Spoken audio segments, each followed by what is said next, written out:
भावुक महसूस कर रहा हूं, उसके दो कारण हैं। एक तो पंजाब के लोगों ने जितना प्यार दिया, अभूतपूर्व प्यार दिया, इतने वोट दिए, इतने वोट दिए, इतनी सीटें दी, सारे पुराने नेताओं को हरा दिया। एक तो वो कारण है, और दूसरा कारण है जिस तरह से पिछले कुछ दिनों में मान साहब ने जबरदस्त काम करके दिखाया पंजाब के अंदर। 16 तारीख को उनका शपथ हुआ, 19 तारीख, आज 20 तारीख है, 3 दिन, केवल 3 दिन हुए हैं, और 3 दिन में मान साहब तो कमाल कर देता। सारे पंजाब क्या पूरे देश में मान साहब की चर्चा हो रही है कि क्या गजब का काम मान साहब ने करके दिखाया है। We are really proud of you Mann Sahab. जिस तरह से आपने ओथ के वक्त पूरे पंजाब के लोगों को बुलाया, 3 करोड़ पंजाब के लोगों ने शपथ ली। मेरे पास ढेरों मैसेज आए, मेरे पास ढेरों लोगों के फोन कॉल आए कि सर आज मैं भी टीवी के सामने बैठ के मैंने भी शपथ ली। जितने लोग वहां गए थे उनको भी ये लगा, पंजाब के लोगों को पहली बार ये लगा कि वो मुख्यमंत्री बन रहे हैं। ये बहुत बड़ा एहसास था पंजाब के लोगों को। जिस तरह से जितने ये बड़े बड़े पुराने मंत्री संतरी हुआ करते थे उनकी सिक्योरिटी हटा के और वो सिक्योरिटी जनता के लिए लगा दी गई, वो पुलिस वाले जनता की सुरक्षा के लिए लगा दिए गए, वो सारे व्हीकल जनता की सुरक्षा के लिए लगा दिए गए। जो अक्टूबर के अंदर फसलें बर्बाद हुई थी, उन फसलों का अभी तक मुआवजा नहीं मिला था, और सरकार बनते ही 1-2 दिन के अंदर सारे किसानों का मुआवजा उनके जिलों में पहुंच गया। और अब मुझे बताया गया कि अगले 3-4 दिन के अंदर वो सब मुआवजा उनके चेक मिलने चालू हो जाएंगे। बहुत खुशी होती है ये सुन के। परसों आपने जिस तरह से एंटी करप्शन हेल्पलाइन नहीं कहूंगा मैं, वो एक्शन लाइन है, हेल्पलाइन नहीं है वो, एंटी करप्शन एक्शन लाइन का जिस तरह से आपने ऐलान किया, दिल्ली के अंदर भी उसकी वजह से भ्रष्टाचार खत्म हो गया। और पंजाब से ऐलान करने के बाद ही पंजाब से इतनी सारे मेरे को सोशल मीडिया पे और मैसेजेस के थ्रू आ रहे हैं, जी मैं वहां गया था रजिस्ट्री करवाने, पहले तो इतने पैसे लगते थे, अब तो उन्होंने तुरंत रजिस्ट्री कर दी जी। किसी का आया, जी मेरा ढाबा चलता है और पहले यहाँ पे हमारा लोकल कोई वो आया करता था पुलिस वाला, खाना खाता था, पैसे नहीं देता था, अब तो वो पैसे देने लग गया। अपने आप से कितना सुधार होने लग गया है केवल ये 1-2 दिन के ऐलान से। और कल जो आपने 25,000 सरकारी नौकरियों का ऐलान किया, बहुत शानदार ऐलान है। आज सबसे बड़ी समस्या पंजाब के अंदर रोजगार की है। इससे लोगों के अंदर एक विश्वास पैदा हुआ है, लोगों को हमसे उम्मीद थी, लोगों को यह लगता था इन लोगों ने दिल्ली में अच्छा काम किया, चलो इनको वोट दो, वोट देंगे तो दिल्ली पंजाब में भी शायद अच्छा काम कर दें। लेकिन पिछले 3 दिनों के अंदर मान साहब आपने जो ऐलान किए और जो काम करके दिखाया है, वो उम्मीद अब धीरे धीरे लोगों की विश्वास में बदलती जा रही है। ये बहुत बड़ा काम है। आपको बहुत बहुत बधाई देता हूं। बहुत शानदार जीत, बहुत शानदार शुरुआत है आपकी। भगवान से प्रार्थना है, वाहेगुरु जी से प्रार्थना है कि आपको इसी तरह से शक्ति दे, ताकत दे और आप इसी लगन के साथ पंजाब की सेवा करते रहें। एक तरफ आप इतना शानदार काम कर रहे हैं, आपने ओथ भी ले ली, हमारी सरकार भी बन गई, हमारे मंत्री भी बन गए, इतने सारे काम भी कर दिए, और दूसरी तरफ भारतीय जनता पार्टी है जो 4 राज्यों में जीती थी, अभी तक उनसे सरकार नहीं बन पा रही। अभी उनके लड़ाई झगड़े चल रहे हैं, किसको मंत्री बनाएं, किसको ये बनाएं, किसको वो बनाएं। काम तो वो क्या करेंगे, उनसे उनकी सरकारें ही नहीं बन पा रही। कैबिनेट में जो जो मंत्रियों को कल शपथ दिलाई गई थी, मैं उनको बधाई नहीं दूंगा, मैं उनको शुभकामनाएं दूंगा। भगवान से प्रार्थना करूंगा कि आप सब लोग जो जो जिम्मेदारी आपको दी गई है वो जिम्मेदारी आप लोग पूरी लगन, मेहनत और ईमानदारी के साथ पूरी करेंगे। एक एक व्यक्ति के ऊपर निगाहें हैं लोगों की, समय कम है। अभी अभी मान साहब ने कहा कि 70 साल खराब कर दिए हम लोगों ने, 75 साल हो गए आजादी को, 75 साल हमने खराब कर दिए। अब टाइम कम है। हर एक मंत्री को मान साहब टारगेट देंगे, भाई तुमको इतने दिन में इतना काम करना है, इतने दिन में इतना काम करना है, इतने दिन में इतना काम करना है। टाइम बहुत कम है, 24 घंटे का दिन होता है, 24 में से 30 घंटे काम करना पड़ेगा, रात दिन काम करना पड़ेगा, खूब मेहनत करनी पड़ेगी। अगर टारगेट पूरे नहीं होते आपके तो फिर जनता ही कहेगी भाई इस मंत्री को बदलो, दूसरे मंत्री को लेके आओ। हो सकता है थोड़ा सा बुरा लगे उस टाइम, लेकिन मजबूरी है, काम तो करना पड़ेगा। मान साहब जो भी टारगेट देंगे वो मान साहब के टारगेट भी पूरे करने पड़ेंगे। मैं पहले दिन का मान साहब का भाषण सुन रहा था जब उन्होंने सारे एमएलए को कहा था कि चंडीगढ़ में मत बैठना, बहुत सही कहा था। होता क्या है कि जब हम जब बन जाते हैं तो फिर ये घोड़ा गाड़ी बंगला इसकी आदत पड़ जाती है, ये बहुत बुरी आदत है। चंडीगढ़ में बिल्कुल नहीं बैठना। हमारी पार्टी का एक एक कार्यकर्ता, हमारी पार्टी का एक एक एमएलए, हमारी पार्टी का एक एक मंत्री लगातार 24 घंटे जनता के बीच में घूमेगा, गलियों में जाएगा, मोहल्ले में जाएगा, पिंड में जाएगा, लोगों की बातें सुनेगा। मैंने सुना है कि कुछ विधायक अपने जो मंत्री नहीं बन पाए वो दुखी हैं। हमारी 92 सीटें आई हैं, मंत्री 17 ही बनेंगे। ऐसा नहीं है कि जो विधायक मंत्री नहीं बने वो किसी से कम है। पंजाब के लोगों ने एक एक हीरा चुन के भेजा है इस बार, एक एक हीरा है। आप लोग एक एक हीरा हो, हर एक में बड़ी अच्छी अच्छी लियाकत है। लेकिन हमें ये 92 लोगों की, 92 लोगों की एक टीम की तरह काम करना है।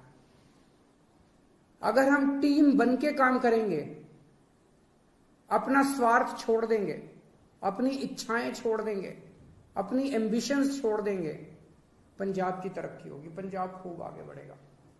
और अगर हमारी एक एक आदमी की इच्छाएं आगे आ गई, मोह आगे आ गया, लालच आगे आ गया, मेरे को ये क्यों नहीं मिला जी, मेरे को वो चेयरमैन ही क्यों नहीं मिली जी, मेरे को ये विभाग क्यों नहीं मिला जी, मेरे को मंत्री क्यों नहीं मिला जी। अगर हम सारे अलग अलग अपने हिसाब से काम करेंगे, पंजाब हार जाएगा। पंजाब की तरक्की के लिए जरूरी है ये 92 लोगों की एक टीम की तरह काम करना, अपने को मजबूत टीम की तरह। उस टीम का लीडर है भगवंत मान। आप सबके लिए मैं बड़े भाई की तरह हूं, आपको गाइड करने के लिए। लेकिन भगवंत मान की लीडरशिप के अंदर आप सब लोगों को मिलके एक टीम की तरह काम करना है। सबको जिम्मेदारियां मिलेगी। अगर कोई मंत्री बना तो वो मंत्री की जिम्मेदारी है, वो कोई बड़ा वो नहीं है, पद नहीं है। किसी को कोई जिम्मेदारी मिलेगी, किसी को कोई जिम्मेदारी मिलेगी, किसी को छोटी, किसी को बड़ी, सबको जिम्मेदारी मिलेगी। जो जिम्मेदारी मिले, जो भगवंत मान आपको जिम्मेदारी दे, वो जिम्मेदारी पूरी करनी है, तभी पंजाब की आगे तरक्की होगी। आपसे पूछना चाहता हूं, आप में से, मैं तो इस बार चुनाव में बहुत ज्यादा डीप में गया था, एक एक कैंडिडेट को मैं जानता हूं, आप में से सब लोगों को मैं जानता हूं। 95% आप में से लोग हैं जो पहली बार चुनाव लड़े थे। कभी जिंदगी में सोचा था एमएलए बनोगे? नहीं सोचा था।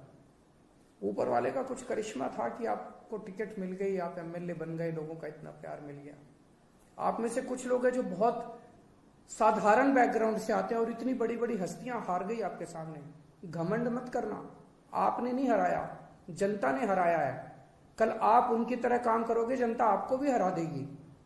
कभी घमंड मत करना।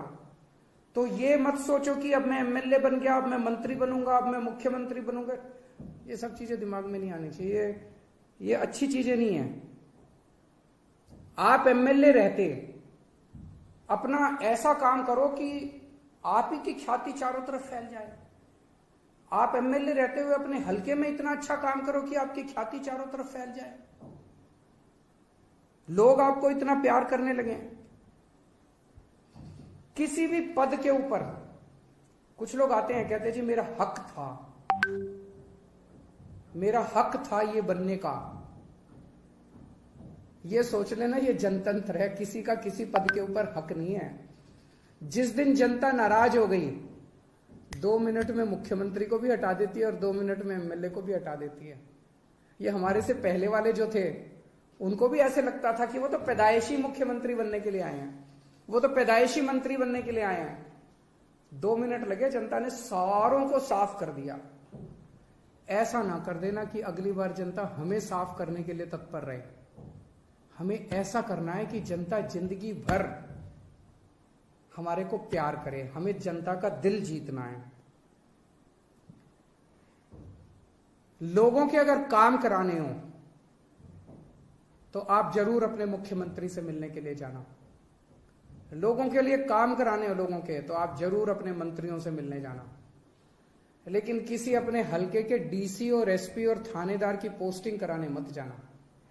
मैंने सुना है पहले पंजाब में अभी तक ये सिस्टम चलता था कि अपने इलाके की अपने हिसाब से थानेदार की पोस्टिंग कराई, अपने हिसाब से एसपी की पोस्टिंग कराई और फिर मिलके बांट के सारा सिस्टम चलता था। मान साहब, उनका मंत्रिमंडल, सब लोग मिलके अपने हिसाब से अच्छे अच्छे लोगों की, ईमानदार अफसरों की पोस्टिंग करेंगे।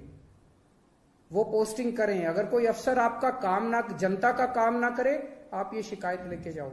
लेकिन किसी की अपने हलके के पोस्ट एसपी की और थानेदार की और डीसी की पोस्टिंग कराना, वो मान साहब के ऊपर छोड़ दो, वो करेंगे। मंत्रियों के ऊपर छोड़ दो, वो करेंगे।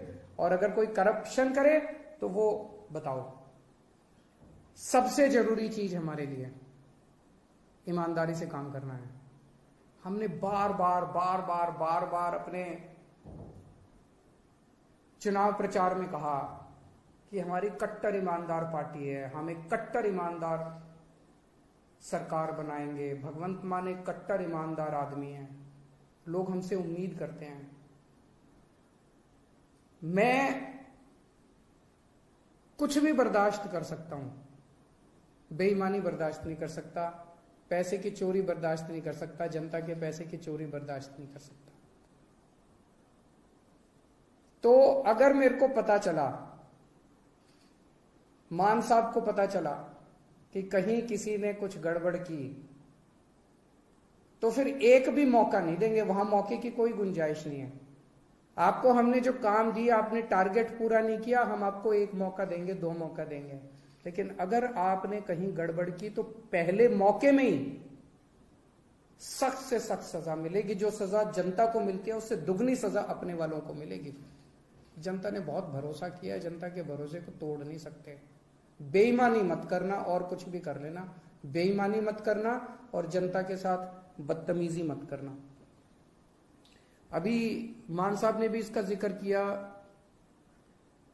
मैं देख रहा हूं सोशल मीडिया पे हमारे कई एमएलए साथी, विधायक लोग इंस्पेक्शन कर रहे हैं इधर उधर। बहुत अच्छी बात है, मुझे बेहद खुशी है। आप लोग अस्पताल में जा रहे हो, लोकल स्कूल में जा रहे हो, लोकल तहसीलदार के दफ्तर में जा रहे हो, जाओ, खूब जाओ, बहुत अच्छी बात है। यही करना है अपने को।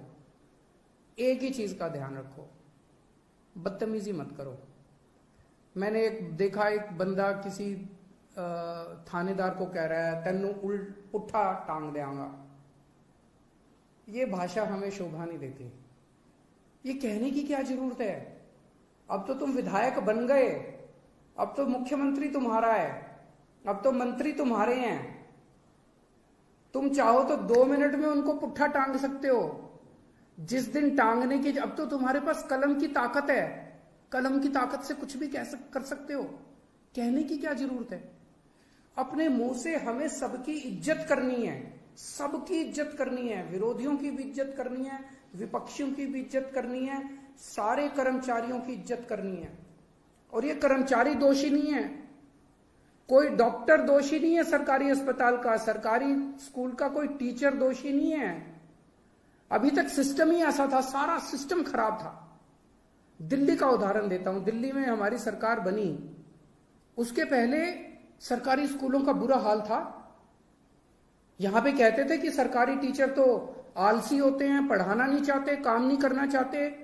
टीचर आती हैं और पेड़ के नीचे बैठ के स्वेटर बुनती रहती हैं, खूब कहते थे। हमने आने के बाद इन सारे टीचरों को इज्जत दी, सारे डॉक्टरों को इज्जत दी, सरकारी स्कूल के अस्पतालों के डॉक्टरों को, टीचरों को इज्जत दी। और आज इन्होंने करिश्मा करके दिखा दिया, सिस्टम बदल गया।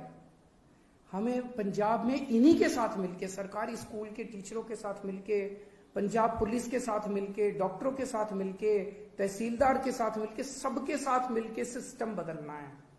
आप देख रहे हो ना, इतनी सारी सोशल मीडिया पे आ रही है कि सिस्टम ऑलरेडी बदलना चालू हो गया। तहसीलदार ने ऑलरेडी सिस्टम बदल दिया, पैसे लेना बंद कर दिया, इधर उधर सबने पैसे लेने। सिस्टम बदलना है अपने को, सबको जाके, कोई भी सबको जाके हाथ जोड़ के बात करनी है अपने को कि भाई साहब जमाना बदल गया, अब आप भी बदल जाओ। बस अगर कोई गलत काम कर रहा है, आपके कहने के बाद भी गलत काम कर रहा है, मुख्यमंत्री को जाके बोलो, जो एक्शन लेना होगा लेंगे। अपने मुंह से कुछ नहीं गलत शब्द बोलने हैं, वो बहुत जरूरी है। सबको साथ लेके चलना है। इस बार अपने को इतना प्यार मिला है पंजाब की जनता से। मेरे को पता चला कई दूसरी पार्टियों के नेता, उनके घर में उनकी बीवियों ने और उनके बच्चों ने हमको वोट पाई है। सोच सकते हो, हमें 5 साल के अंदर लोगों का इतना दिल जीतना है, 3 करोड़ पंजाबियों का दिल जीतना है कि अगली बार इनको एक भी वोट नहीं पड़नी चाहिए। अभी तो इनके बच्चों ने और बीवियों ने डाली, अगली बार इनके वोट भी हम ही पड़ेंगे। अपने को ऐसा माहौल तैयार करना है। मैं अंत में सभी पंजाब के लोगों को बहुत बहुत बधाई देता हूं ये इनकलाब लाने के लिए। सभी हमारे वॉलंटियर्स को, बहुत मेहनत की हमारे वॉलंटियर्स ने, रात दिन एक कर दिया, बिना किसी ख्वाहिश के, निस्वार्थ भाव से पंजाब के लिए। उन सभी वॉलंटियर्स को मैं सलाम करता हूं। मैं मान साहब को और सभी विधायकों को जो जो जीते हैं, उन सबको, विधायकों को मैं बधाई देता हूं इस शानदार जीत के लिए। मान साहब ने इतना शानदार नेतृत्व किया पंजाब का प्रधान होते हुए, उनको बधाई देता हूं। जरनैल सिंह जी जो पंजाब के प्रभारी थे, उन्होंने बहुत शानदार प्रभारी का पद संभाला, उन्हें बधाई देता हूं। राघव चड्ढा जी जिन्होंने पूरे पंजाब कैंपेन के अंदर सह प्रभारी का बहुत अच्छा काम किया, उन्हें बधाई देता हूं। और अंत में अगर मैं डॉक्टर संदीप पाठक को बधाई और शुक्रिया नहीं दूंगा तो कुछ कमी रह जाएगी। उन्होंने पीठ पीछे रह के जिस तरह से शानदार संगठन तैयार किया, शानदार कैंपेन डिजाइन किए, शानदार पूरा पंजाब का कैंपेन संभाला, मैं उन्हें बधाई देता हूं। और उम्मीद करता हूं कि आने वाले 5 साल के अंदर हम सब मिलके पंजाब को ठीक करेंगे। बहुत बहुत शुक्रिया। वाहिगुरु जी।